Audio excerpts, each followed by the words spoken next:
La guerra ha dejado miseria, hambruna, enfermedad y muerte en Europa y en el Pacífico.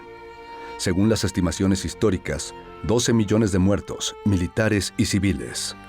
La cruel posguerra cobrará aún muchas vidas. Algunos países sacaron raja política de esta devastación para imponer su proyecto político en los países liberados. Al final, el mundo jamás olvidará los holocaustos, los campos de concentración nazis, las bombas atómicas sobre Japón.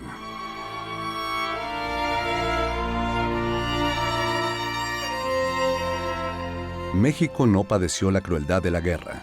Apoyó a los Estados Unidos con un ejército de braceros legales que sustituyeron temporalmente a los jóvenes obreros y campesinos reclutados, y con un escuadrón militar, el 201, que combatió valientemente en las islas del Pacífico.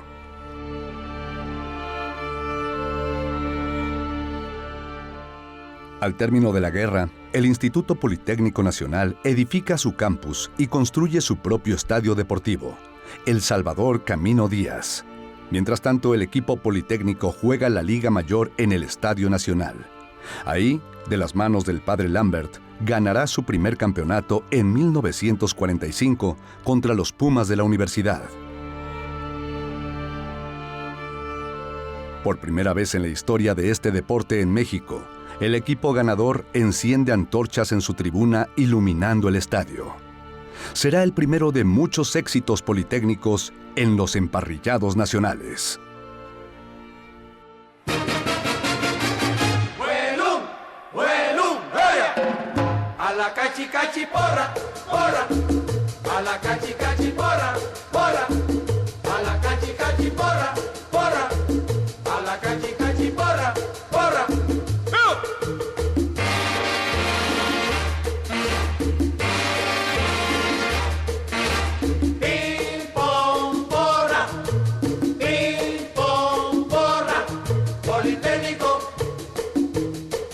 Politécnico, ¡gloria!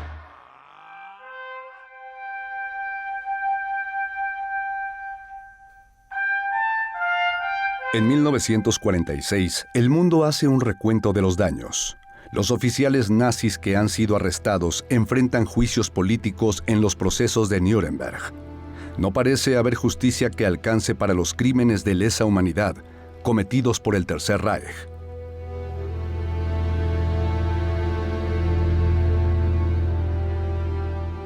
En México, la elección presidencial da como ganador al licenciado Miguel Alemán Valdés, egresado de la carrera de Derecho de la UNAM. Es el primer presidente civil, es decir, no militar, posterior a la Revolución. Toma posesión el 1 de diciembre de 1946.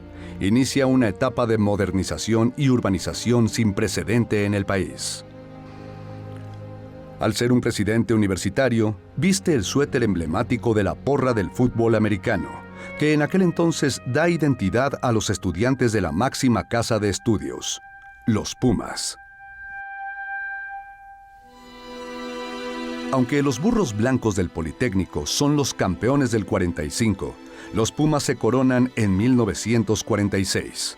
Es un año importante para el fútbol americano de Liga Mayor, pues se estrena el Estadio de la Ciudad de los Deportes, inaugurado un 4 de octubre de 1946, con un juego entre los aguiluchos del Colegio Militar y los Pumas de la UNAM, y el primer clásico, Poli-UNAM, jugado en el Coloso de la Colonia Nápoles, se realizará el 14 de diciembre, con triunfo para los universitarios por 29-13.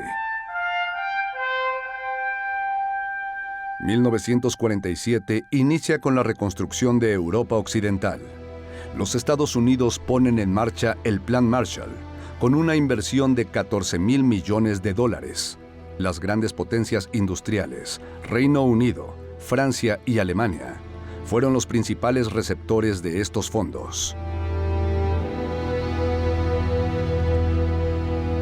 Mientras Europa se rehabilita, en México se programa por primera vez un encuentro internacional de fútbol americano, el Tazón de Plata, primer antecedente del Tazón Azteca, que enfrentó a una selección mexicana conformada con los jugadores de los equipos de la Liga Mayor contra los poderosos Ramblers de la base aérea militar de Randolph Field, localizada en Texas, y en la cual actuaban varios exjugadores de la Armada estadounidense, y que además contaba con 4 All-Americans, entre ellos Doug Blanchard, fullback, Arnold Tucker, quarterback, jugadores estrellas del equipo de la base aérea. Entonces Tucker y Blanchard venían con Randolph Field. Eran 2 de los más grandes jugadores que ha dado Estados Unidos. Tucker era imparable, no se sabía qué hacía con la bola. Lo tomaron en cámara lenta y hacía engaños, le metía la bola en el estómago a Blanchard y de ahí no sacaba la bola, se la disparaba al lado contrario, le metía la bola y la disparaba y se la llevaba por la espalda. No se sabía quién llevaba la bola y era un gran corredor. De los 8 hermanos de la familia Tepichín, los 8 jugaron en el Politécnico en diferentes categorías. Los más distinguidos fueron pues Ernesto por ser el fundador, Juan por formar parte del equipo que en 1947 le ganaron el Tazón Azteca a Randolph Field. Por parte de México fueron seleccionados los politécnicos Salvador Tarzán Saldaña, Uriel González, Manuel Pibe Ballarí, Juan Tepichín, Anastasio Gerner y Enrique Valerio, entre otros. Uriel González tenía poco tiempo en México. Él venía de una high school de ahí de Texas y pues era un jugador fuera de serie. Bueno, en México no teníamos ese nivel, ¿no? Era técnicamente muy bueno, era muy fuerte, muy decidido.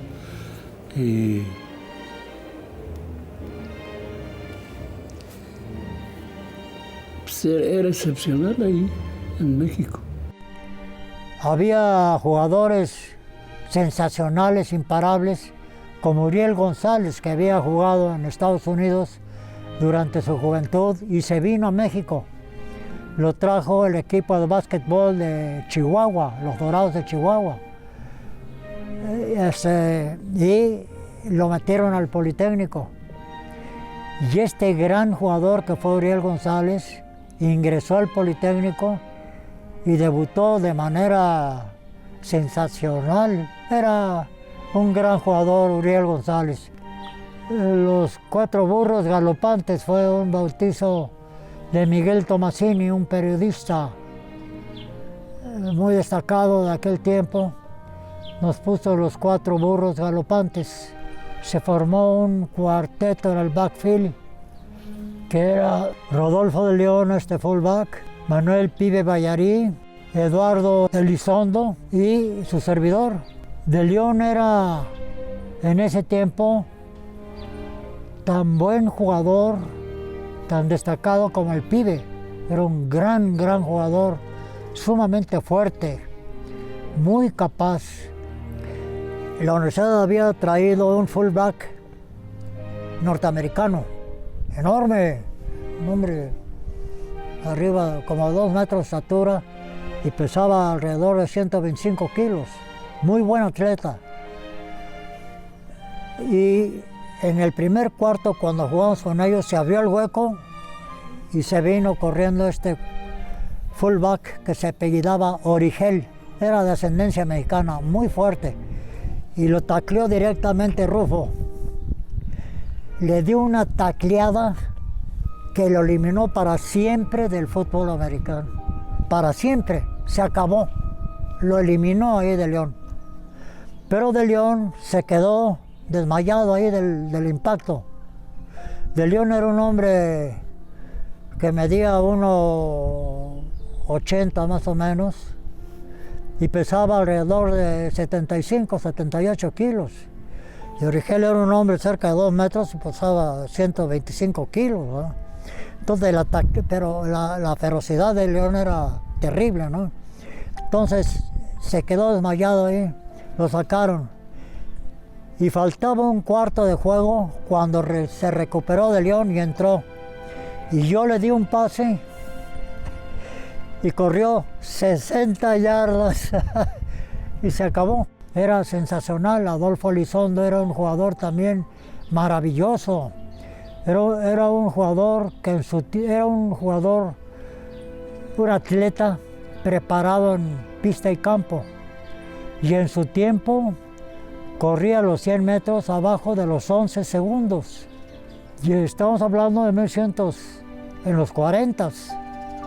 En 1955, Estados Unidos rompe el récord de los Juegos Olímpicos con 11 segundos. O sea, 12, 13 años después de la época en que nosotros estábamos jugando. Pero Adolfo Elizondo no se quiso dedicar al atletismo, que se cruzaba con el fútbol americano.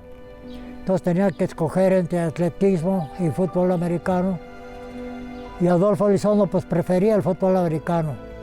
Pero era un jugador muy elusivo, rapidísimo y un pasador de 40, 50 yardas. Entonces era una verdadera amenaza de León, Elizondo y el pibe. Randolph Field tenía como carta de presentación el haber concluido la campaña de 1944 como tercer lugar de la clasificación nacional en el ovoide universitario de Estados Unidos, con marca invicta de 12-0 y detrás de las poderosas escuadras de Notre Dame, campeón, y Ohio State, conjunto número 2. El patronato organizador de aquel Tazón de Plata de 1947, encabezado por el señor Atilio Celis en calidad de presidente y como representante de la General Electric de México, dispuso que lo recaudado como taquilla por el partido fuese donado a los niños discapacitados afectados por la poliomielitis o parálisis infantil, enfermedad por entonces muy común en nuestra nación. En ese patronato figuraba además el destacado ingeniero civil Bernardo Quintana. Jugado en el recién inaugurado Estadio de la Ciudad de los Deportes, con un lleno total, los seleccionados mexicanos, liderados por el legendario coach Tapatío Méndez, jugaron un partido de poder a poder, de volteretas. Y se esperaba una paliza terrible a la selección. Y Salvador Saldaña Tarzán, que era centro, vaqueador, de los grandes jugadores de todas las épocas en México, también un hombre de 1,85 y 120 kilos, igual que Uriel. Entre los dos agarraron a Tucker, y del impacto final de Uriel González sobre Tucker, le desviaron el hombro y ya no pudo jugar Tucker. Y gracias a eso, yo creo que ganó la selección nacional en el último momento. Pero quedaban segundos en el reloj y los norteamericanos enviaron al legendario imparable en campo abierto, ganador del trofeo Heisman, Doug Blanchard. Y al final le dieron la bola a Blanchard. El primero que lo pudo ver tacleado fui yo. y me pude colar a sus piernas y me quedé con la calceta del lado derecho. Se dio la vuelta y se fue. Le pegué, él dio la vuelta y se fue. Y corrió como unas 35 yardas. Y el último jugador que había era el pibe. Y el pibe lo quiso taclear y no pudo, pero lo sacó del campo. Y ahí se terminó el juego. Fue algo sensacional, porque no obstante anota en los últimos segundos México, sino que Blanchard se deja venir al último y dijo ya perdió México. Y el pibe lo pudo sacar. Imponiéndose los mexicanos por 24-19, en lo que se considera una de las más grandes hazañas de nuestro fútbol americano, en la que los jugadores politécnicos tuvieron un papel muy destacado, nominándose como el mejor jugador del partido al quarterback Pibe Vallary, que lanzó 3 pases de anotación y logró bloquear a Doug Blanchard en la jugada final del partido.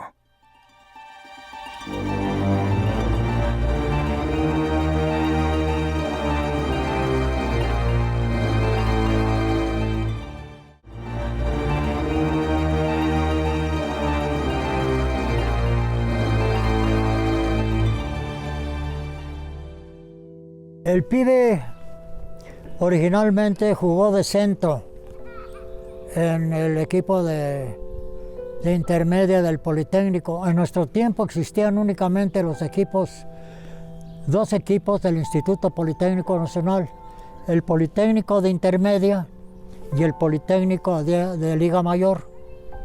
Después esto era tal la cantidad de jugadores que se comenzaron a hacer varios equipos para darle cabida a todos los jugadores, ¿no? Pero en nuestro tiempo nada más había 2 equipos y los 2 eran del Politécnico.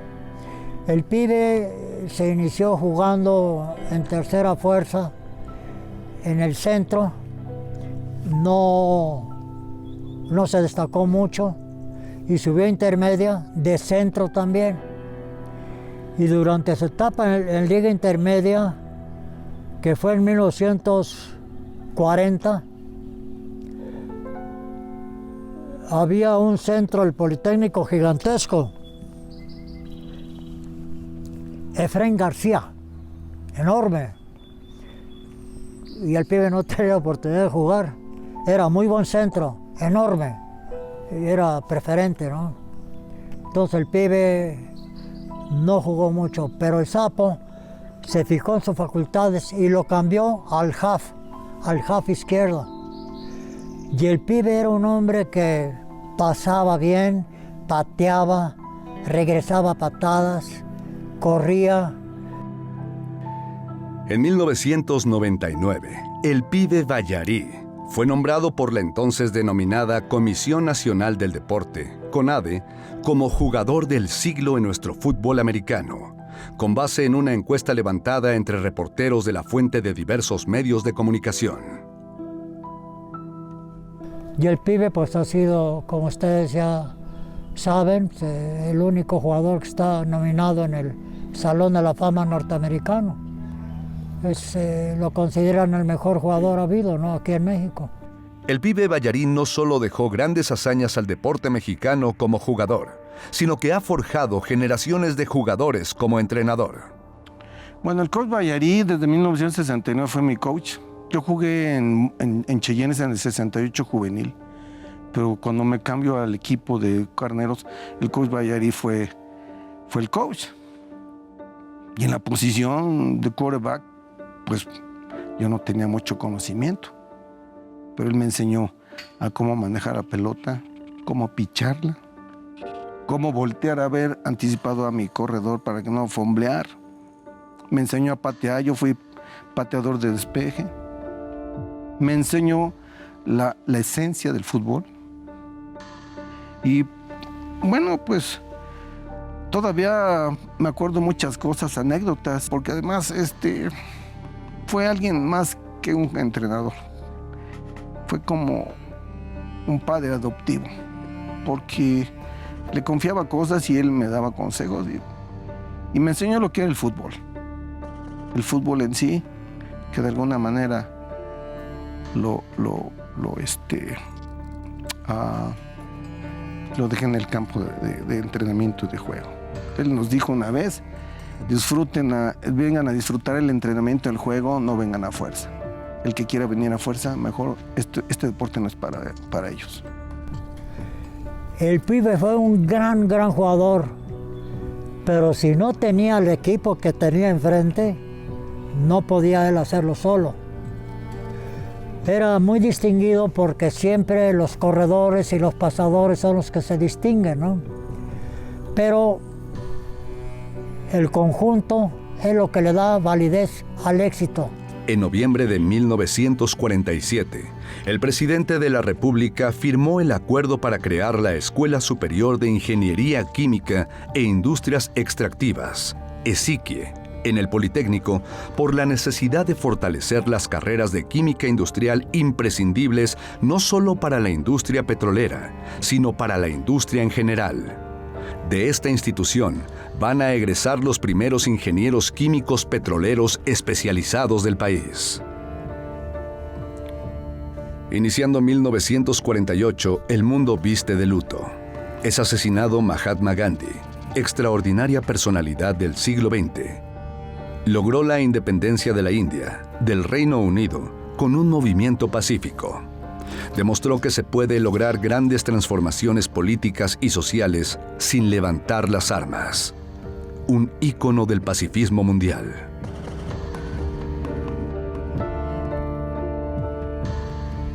Una noble aspiración en un mundo aquejado por cruentas guerras. En Medio Oriente, un 14 de mayo se declarará el Estado de Israel con apoyo de las Naciones Unidas y los Estados Unidos, lo que desencadenará la protesta política y armada de Palestina y los países árabes. Una región que estará siempre expuesta al conflicto armado y al moderno terrorismo.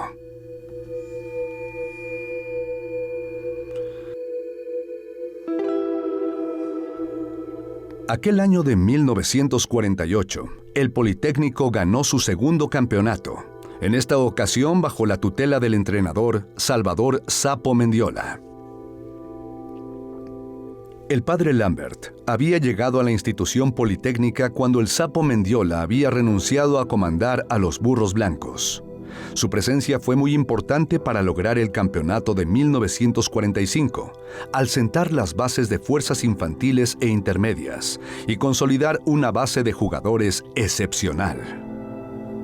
Cuando el padre Lambert dejó la institución, el Sapo Mendiola volvió a comandar los destinos del equipo politécnico, alcanzando el campeonato de 1948. Las antorchas politécnicas alumbraron por primera vez el estadio de la Ciudad de los Deportes. El Sapo Mendiola seguía contando con una excepcional base de jugadores que marcó toda una época. En 1948, el artista Dámaso Pérez Prado funda una orquesta que marcará toda una época en México con sus gloriosos mambos. Compone tal cantidad que incluso muchos de ellos carecen de nombre, simplemente numerados.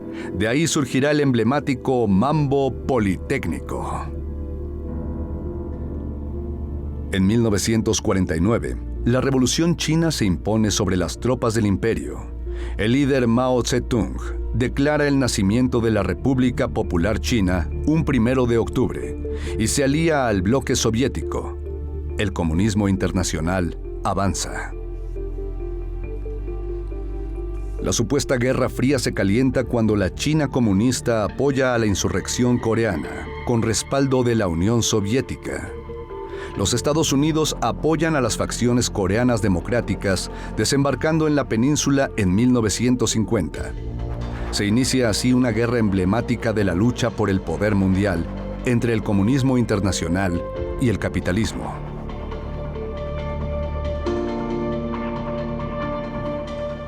El 5 de junio de 1950 se pone la primera piedra de lo que será la ciudad universitaria. Mientras tanto, las instalaciones politécnicas, casi concluidas, siguen en desarrollo.